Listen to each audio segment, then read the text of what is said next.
پھلاں وچوں سینہ سلنے نو باقی خار رہ گئے۔ میاں نظام الدین صاحب کا شعر ہے، گیا موسم بہار پھلاں وچوں سینہ سلنے نو باقی خار رہ گئے۔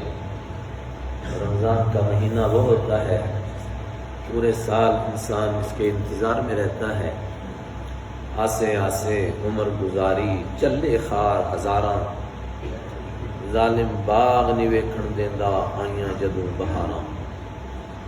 لیکن اب رمضان کے مہینے میں ایسے حالات آ گئے، پھر بھی اللہ تعالیٰ بہت بہت جزائے خیر عطا فرمائے مغفروں کو جنہوں نے اجازت دی کہ آپ جمعہ پڑھیں، مگر تھوڑا سا ایک تو فاصلہ کو متعین رکھیں اور دوسرے ماسک کوئی نہ آدمی چھوڑے۔ آگے کیا حالات آتے ہیں اللہ ہی بہتر جانتا ہے، لیکن بہرحال اچھے حالات نہیں۔ اللہ کی طرف متوجہ ہونے کے بجائے لوگ زیادہ تر احتیاطی تدبیروں کی طرف متوجہ ہیں۔ کم سے کم میں اپنے آپ سے کہتا ہوں، آپ سے کہتا ہوں، ہمیں اللہ کی طرف متوجہ ہونا چاہیے۔ میں نے گزشتہ سال ایک بیان نشر کیا تھا، سب نے وہ سنا۔ اس میں ایک اہم بات کیا تھی، سورہ انفال میں 9ویں پارے کے بالکل آخر میں آپ گھر جا کر یہ آیت پڑھ لو، مکہ والے اتنے نافرمان، ان پر عذاب کیوں نہیں آتا ہے؟ اس کے 2 جواب دیے ہیں قرآن پاک نے۔ فرمایا ایک تو ان پر اس لیے عذاب نہیں آتا کہ آپ ان کے بیچ میں موجود ہیں، آپ رحمت للعالمین ہیں، آپ کے ہوتے ہوئے ان پر عذاب کیسے آئے؟ دوسرا یہ ہے کہ یہ استغفار کرتے ہیں، استغفار کا مسئلہ سمجھانا ہے۔ مکہ والے تو استغفار نہیں کرتے تھے، کچھ لوگوں نے لکھا وہ اپنے عقیدے کے مطابق توبہ کرتے تھے۔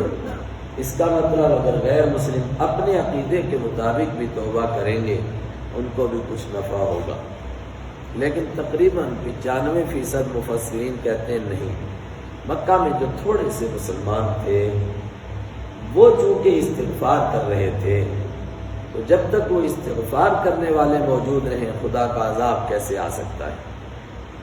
اب ہم اتنے سارے مسلمان ہیں، لیکن اگر کوئی پریشانی ہے تو ہماری استغفار اس عذاب کو ہٹا کیوں نہیں رہی ہے؟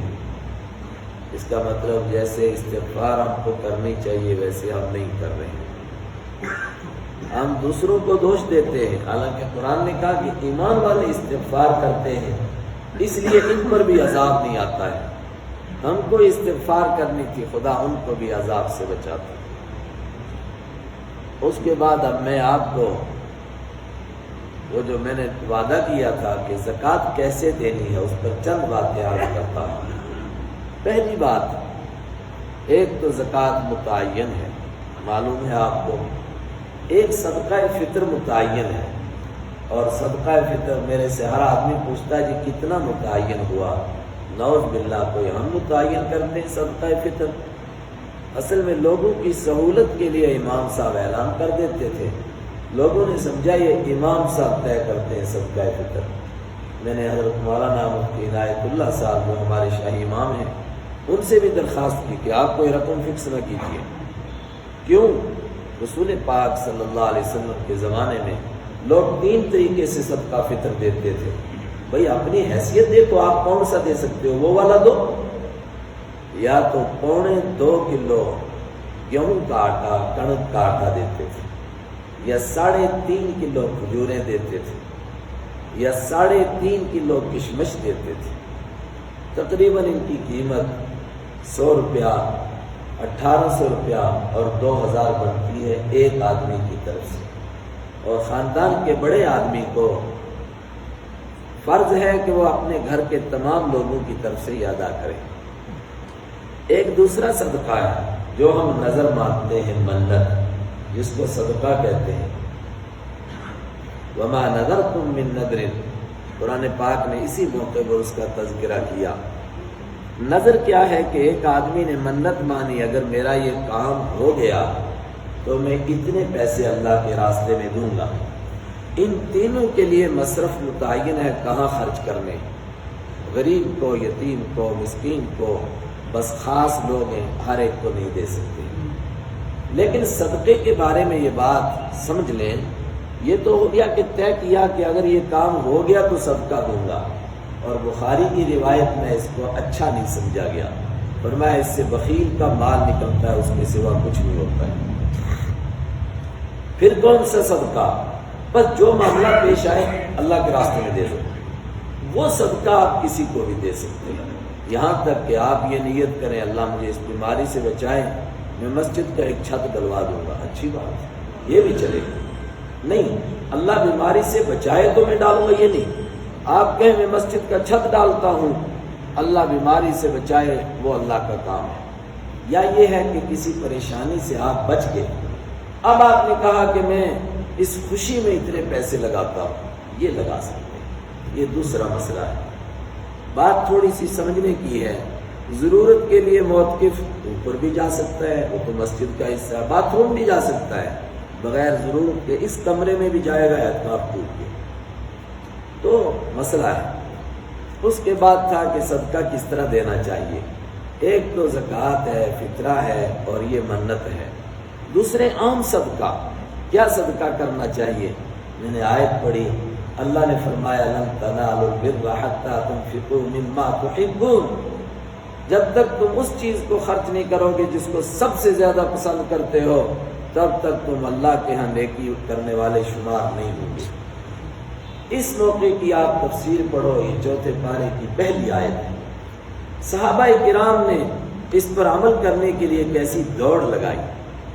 حضرت ابو طلحہ حاضر ہوئے، عرض کیا ایک باغ ہے، دنیا کی تمام چیزوں میں مجھے زیادہ پسند ہے، اور اس لیے زیادہ پسند ہے کہ آپ وہاں تشریف لے جاتے ہیں اور آپ وہاں پر سائے میں بیٹھتے ہیں اور اس کا پانی پیتے ہیں، اور یہ باغ تھا مسجد نبوی کے پیچھے جہاں سے چھتریاں شروع ہوتی ہیں، بہت بڑا باغ۔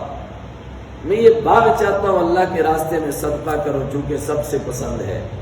آپ نے فرمایا بخ بخ واہ واہ، کمال کیا۔ انہوں نے فرمایا آپ خرچ کیجئے جہاں آپ کا دل چاہے۔ کہا میرا دل یہ چاہتا ہے کہ تم اپنے رشتہ داروں پر اس کو خرچ کرو، یہ وہ فرض صدقہ نہیں ہے نا۔ دیکھو آپ پتہ چلا۔ حضرت انس فرماتے ہیں کہ اس باغ میں سے حضرت حسان کو بھی حضرت ابو طلحہ نے دیا اور ابی ابن کعب کو بھی دیا، مگر میں چونکہ دور کا رشتہ دار تھا اس لیے مجھ تک حصہ نہیں پہنچا۔ زید ابن حارث دوڑے، انہوں نے کہا ہے حبیب کبریا، مجھے گھوڑا بڑا پسند ہے، میں چاہتا ہوں وہ خیرات کروں۔ فرمایا کر دو خیرات۔ عرض کیا کس کو دوں؟ اپنے بیٹے طلحہ کو دے دوں۔ کیا اللہ کے حبیب کی شان ہے۔ ایک سفر میں آپ اونٹ پر تھے، حضرت عمر کے بیٹے عبداللہ کا اونٹ آپ کے اونٹ سے بار بار آگے نکلتا تھا، حضرت عمر ان کو ڈانٹتے تھے، حضور کے اونٹ سے آگے کرتا وہ کھینچتے تھے، مگر اونٹ مانتا نہیں تھا۔ حضور سمجھ گئے اب وہ جوان بھی ہیں، تو آپ نے فرمایا عبداللہ یہ اونٹ کس کا؟ کہا ابا جی کا ہے۔ کہا عمر بعنی، یہ مجھے بیچ دے۔ کہا بیچ دیا۔ کہا قیمت مدینہ میں ملے گی۔ کہا بہت اچھا۔ کہا عبداللہ اب یہ اونٹ میرا ہے، میں نے تجھے دے دیا۔ دوڑا جیسے دوڑتا ہے، کیا دل رکھا ان کا بھی۔ ایک اور صحابی دوڑ کر کے آئے، میں کیا خیرات کروں؟ حضرت عمر۔ عرض کیا کہ جب سے اسلام قبول کیا ہے میرے پاس ایک خیبر میں زمین ہے، اس سے اچھی کوئی چیز نہیں، میں وہ خیرات کرنا چاہتا ہوں۔ فرمایا بہت اچھا، البتہ یوں خیرات کرو کہ یہ کہو کہ جو اس کا نفع ہے وہ اللہ کے راستے میں، البتہ اس کی وہ جو ذمہ داری ہے، جو متولی بنیں گے، ایڈمنسٹریٹر اوقاف آپ کی زبان میں، وہ آپ خود رہیے گا، خود انتظام کیجئے۔ کہا بہت اچھا، یہ طریقہ ہے خیرات۔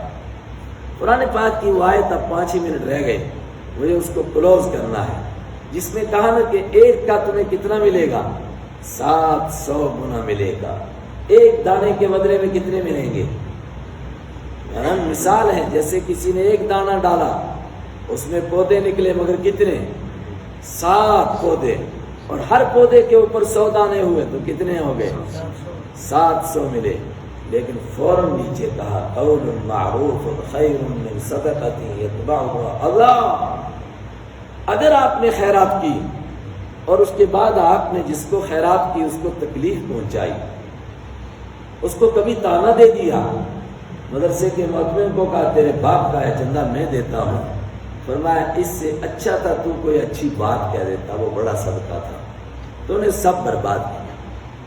اس کے بعد فرمایا جتانے والا، احسان چڑھانے والا اور لوگوں کو دکھانے والا، یا ایھا الذین آمنوا لا تبطلوا صدقاتکم بالمن والأذی، اپنے صدقوں کو جتا کر ضائع نہ کرو۔ جس نے صدقے کو جتایا اور بتایا اس کا حال کیسا ہے؟ فمثلہ، اس کا حال ہے کصفوان، جیسے ایک چٹان تھی، چٹان پر تھوڑی سی مٹی پڑی تھی، میرے جیسے بیوقوف نے کہا کہ میں اس پر تھوڑی کاشتکاری کر لیتا ہوں، اس پر دانے ڈالے، اب انتظار میں ہے کہ بارش پڑے تو دانے اگے، فاصابہ وابل، اس کو تیز بارش پڑی، فترکہ صلدا، مٹی بھی گئی دانے بھی گئے۔ یہ حال ہے اس کا، اس نے خیرات کی اور لوگوں کو دکھا دی، جتا دی، احسان چڑھا دیا۔ اور آگے بڑھیں، فرمایا اللہ کے لیے صدقہ کیا، اس کا حال کیسا ہے؟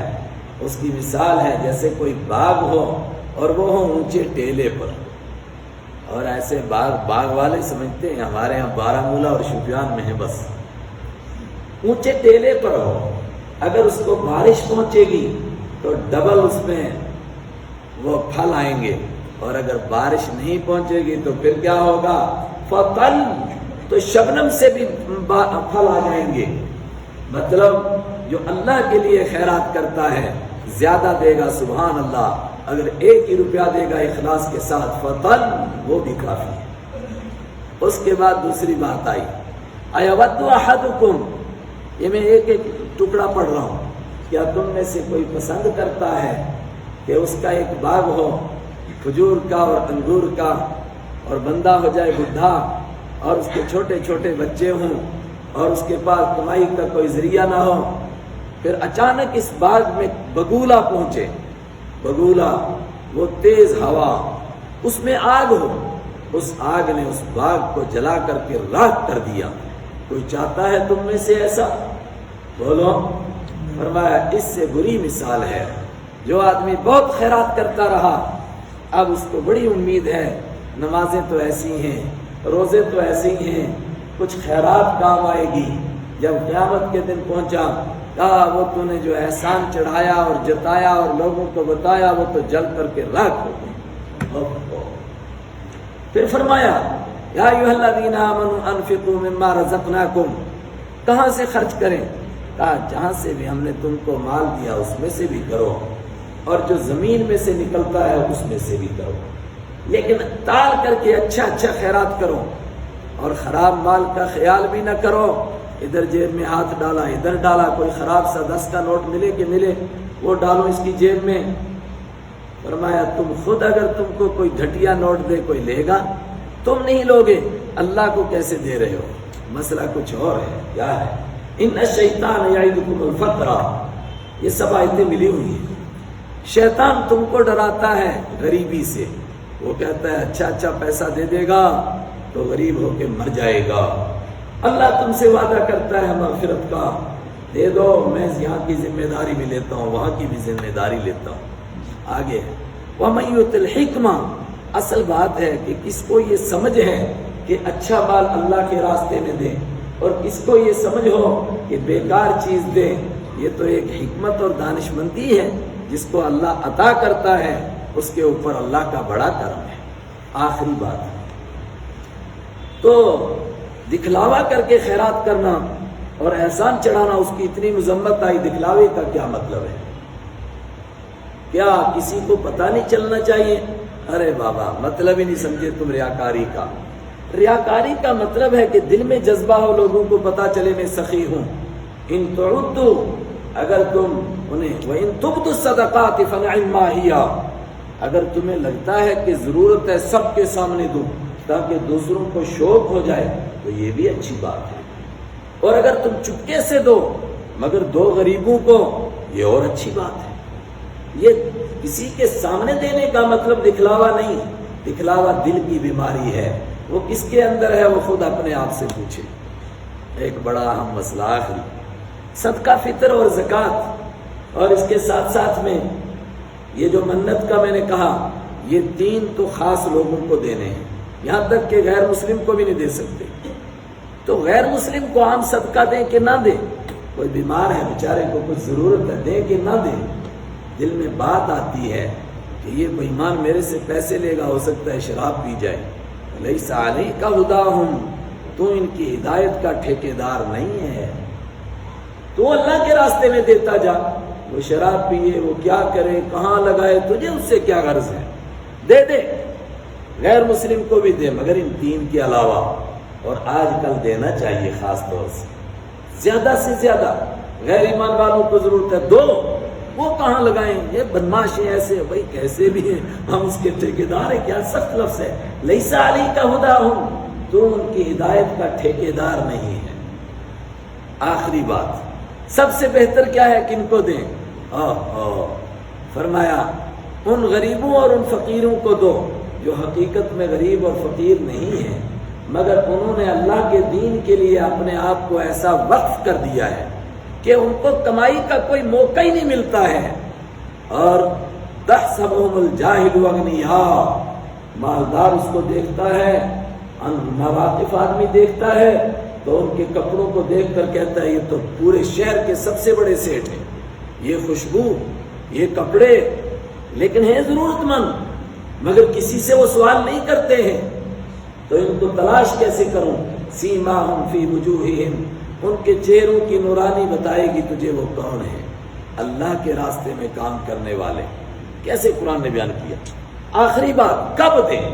الذین ينفقون اموالهم باللیل والنہار سرا وعلانیہ، چاہے رات کو دو، چاہے دن میں دو، چاہے چھپا کر کے دو، چاہے اعلان کر کے دو، مگر اللہ کے لیے دو۔ اللہ اکبر۔